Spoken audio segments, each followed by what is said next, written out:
Okay, I do not have a pencil with an eraser. I do have a pen. Okay, no problem. So, all right, I'm welcoming our studio audience, and we've got two anonymous staff members here. And today we're going to be talking about Google Certified Educator status and what it is and how you can become one. And so this video is for the people who would like to do this but can't. You can listen to it on your drive-in. Don't watch it, but it's just a way to convey information to people who can't be here. So let's start by talking about what is a Google Certified Educator. In a sentence, it's someone who has demonstrated proficiency in the core G Suite for Education products. It's not anything magical. It's not the same as earning a master's degree where you've taken lots and lots of classes. You could actually get your Google Certified Educator status in just by simply taking the test. You do not have to do any preparation for it. It's just, can you demonstrate that you know how to use these tools or not? And so we'll talk more about that in a minute, but that's one of the strategies I would recommend to prepare. I think one of the best things you can do to prepare for the test is to just take it right off the bat so you know what the test looks like, because it can be very intimidating. It's a 3-hour test.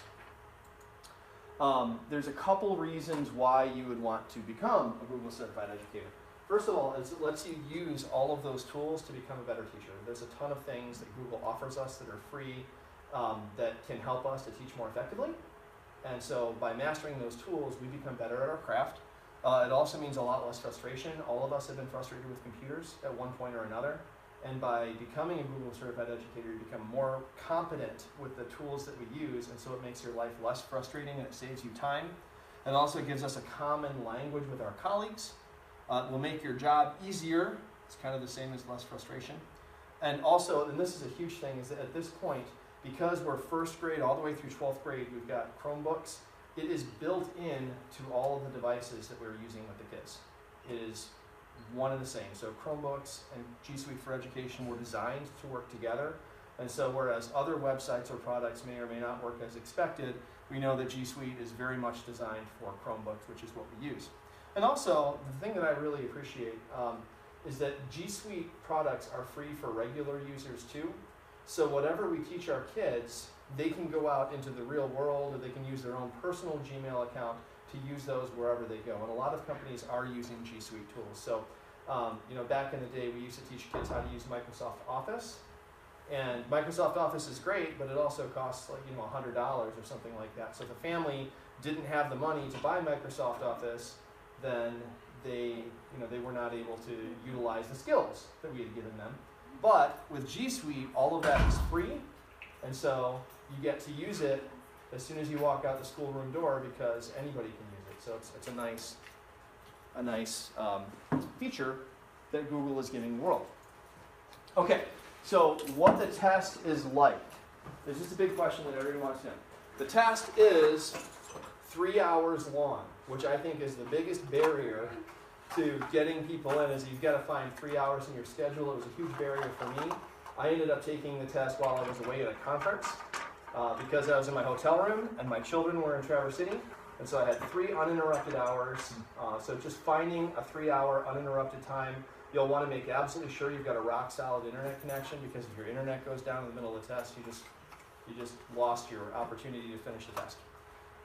The test is about 20% multiple choice questions and about 80% performance tasks. And I like that. And the other thing I like about the test is that all of their performance tasks are very applicable to what we do in the classroom. So it's not out of the blue stuff that you've never used. Most of it is very common things that you can use with your kids. And so they clearly had a whole bunch of educators working with them on this, people who are using it in the schools. And I appreciate that, because sometimes you do training and you think, well, this person clearly does not work where I work, because this would not work in my classroom. And I really did not feel that way with this test. The test can be taken more than once. And so I think that the first time you take it, there's no restrictions. If you don't pass, I forget, I should have looked this up before I started. It's like 2 weeks. You have to wait 2 weeks before you can take it again. And then if you fail it twice, you have to wait a month before, because they don't want people to just keep taking it and taking it and taking it until they pass. So they want to give you time to study. So it's the first time is free, no restrictions. If you take it again, it's 2 weeks later. If you take it a third time, you have to wait a month. And then if you fail the third time, you have to wait a full calendar year before you can retake it. Something really important is make sure you register to take the test within 24 to 48 hours before you're going to take it. Yes. Because otherwise, it will not let you, you might have to wait. Like, okay, so for instance, my son was sleeping over at my parents, and my husband took off in the morning, and I think you told me this at one point, but I had forgotten. And so I got on and I logged in and signed up, and it was like, well, we'll now send you a verification email within 24 to 48 hours that you can take the test. And I was like, no! So I started doing planning, and then it popped up though, and they were like, hey, you can take it now. So I was like, sweet. Yeah, I got mine within 15 or 20 minutes. But I did the same thing, so it was all... And you told me about it, and I forgot until that moment.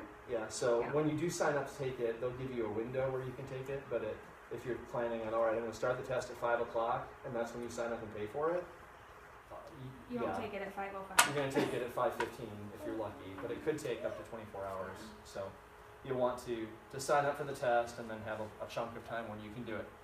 It does provide you with some feedback if you do not pass, but it's not too terribly specific, and they don't tell you what questions you got wrong. So, and then again, that's because they don't want you to memorize the answers to those questions, and then you can just have it memorized.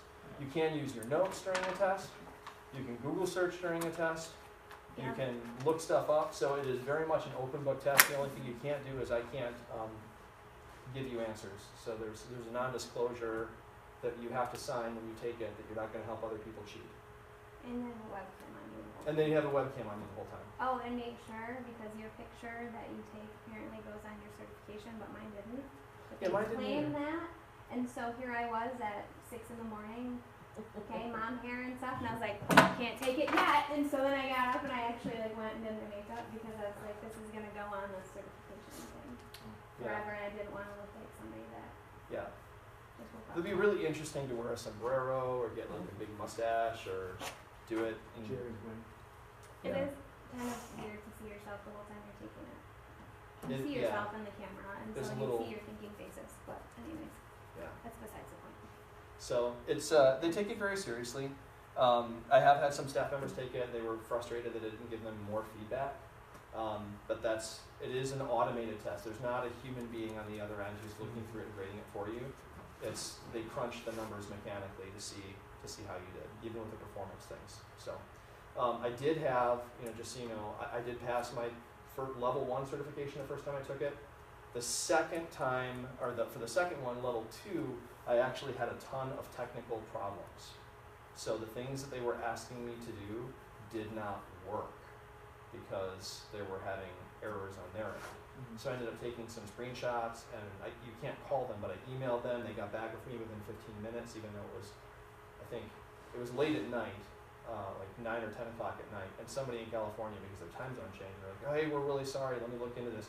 They ended up giving me a credit for a free test. So that was nice, but it is possible that you might have a technical problem. So if you do, try refreshing your browser. The other big thing is when you're taking the test, if you don't know how to do this, you can do what's called pinning a tab, which is where you want to right-click on that tab where the test is and pin it so you can't accidentally close the tab, because you'll be opening and closing a lot of tabs throughout the test. And if you accidentally shut that one, you might lose your test.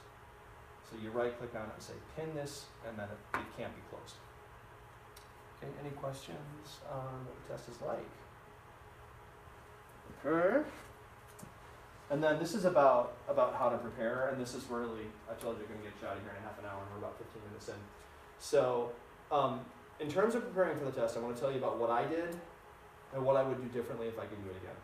Okay, so with me, I am a pretty computer savvy guy, but the thing that was my weakness was that I have not used G Suite for Education in my classroom because I don't have a classroom. Okay, that is a huge, huge weakness. The best thing that you can do to prepare for this test is to start using Google Docs and Google Classroom with the kids that you have right now. And you will very quickly, and they will be teaching you because a lot of your colleagues are using these same tools. That's probably the best way to prepare, is to actually use it with real live kids to do these things. The second thing that I would do, if you're feeling like, okay, well, I've got a pretty good grasp on most of the Google Docs things and Google Drive and Gmail, is I would actually encourage you to go ahead and burn your first attempt and take the test even if you don't feel like you're ready.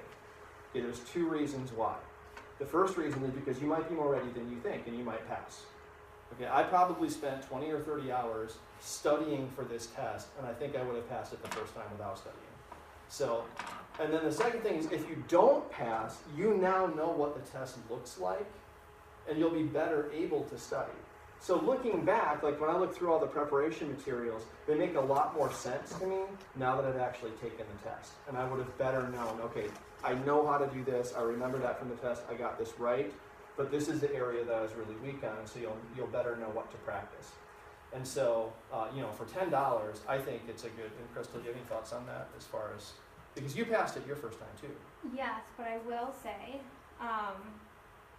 I did my 14 tech hours by doing the units that they gave you. Uh-huh. So they gave you 13 units, and they each are like based on learning new things. I was already previously very familiar with Google and their products. However, because I used it a lot where I came from, along with Chromebooks, but I still learned a lot when I went through my 14 hours of tech time in their little training. Yes. And then at each end of each part of, or each unit within their training, there's a unit review.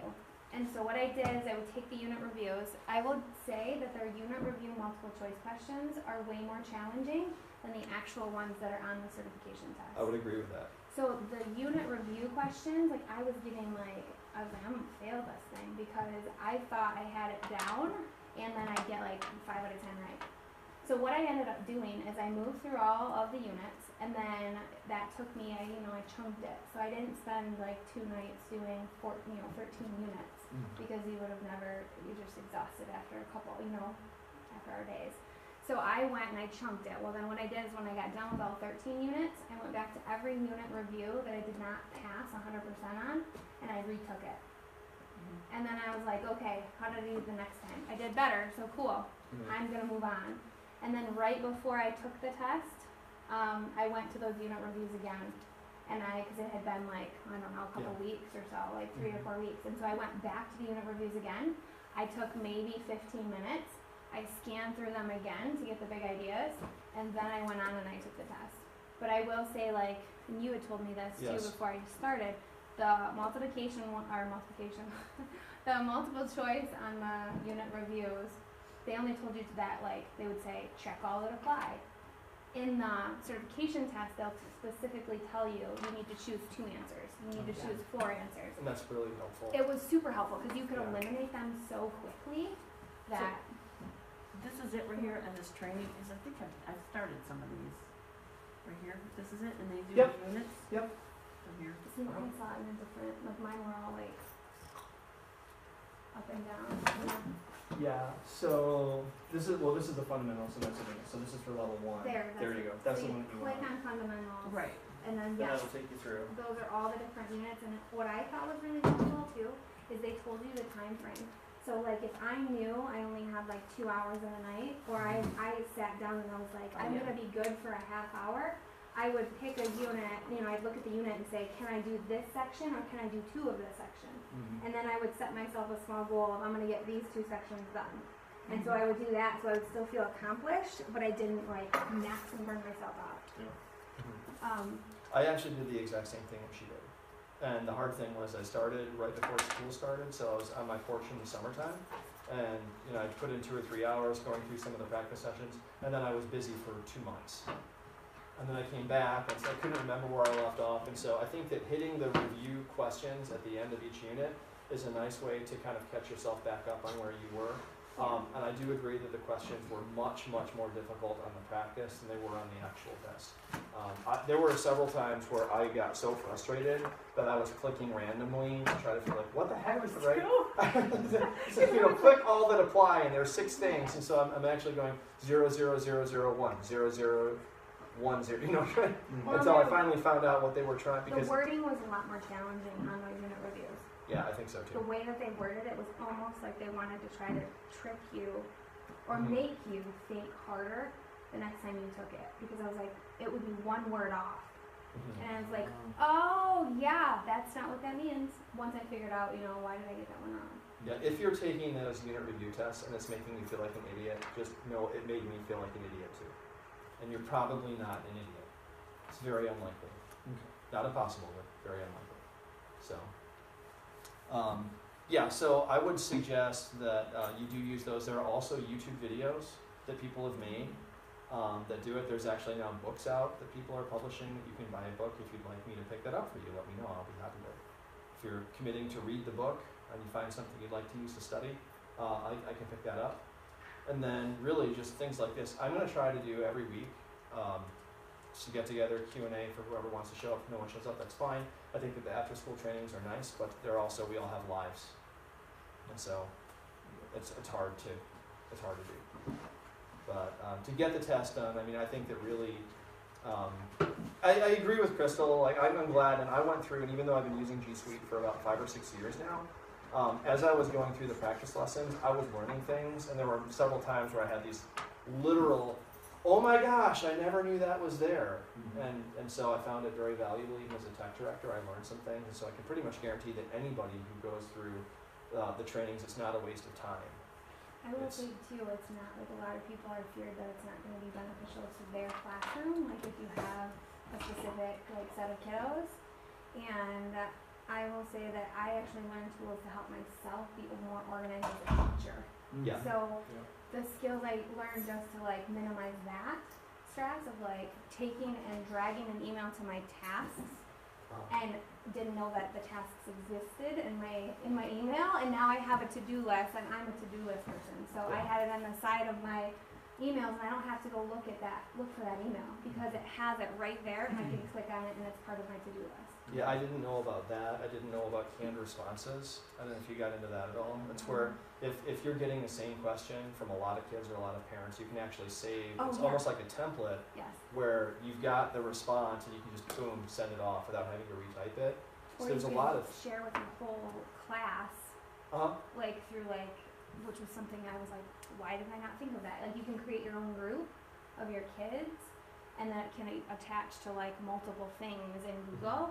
And so like instead of me sending it to like, you know, all of my kids and having to like make sure I get it to this set of kids that are working in this group, I can send it to all of them.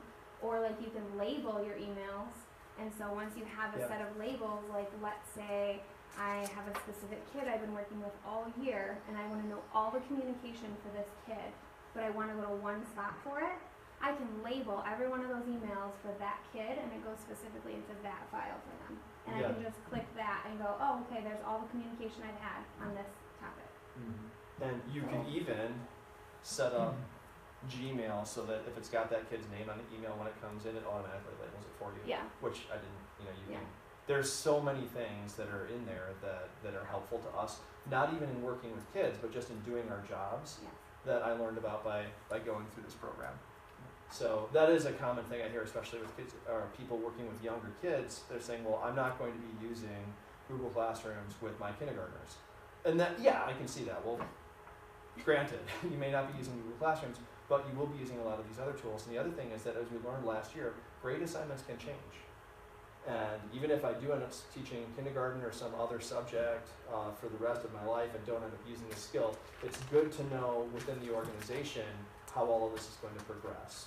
And so really our objective is to kind of make this our common language and our common tools that we're going to use throughout the whole the whole school. We're trying not to use the word organization anymore. But within our school, this is our common language to help kids get ready for the future. So that's my spiel. Crystal, is there anything else you want to chip in? And I was going to answer questions if you have any. That was it. Okay. Any questions?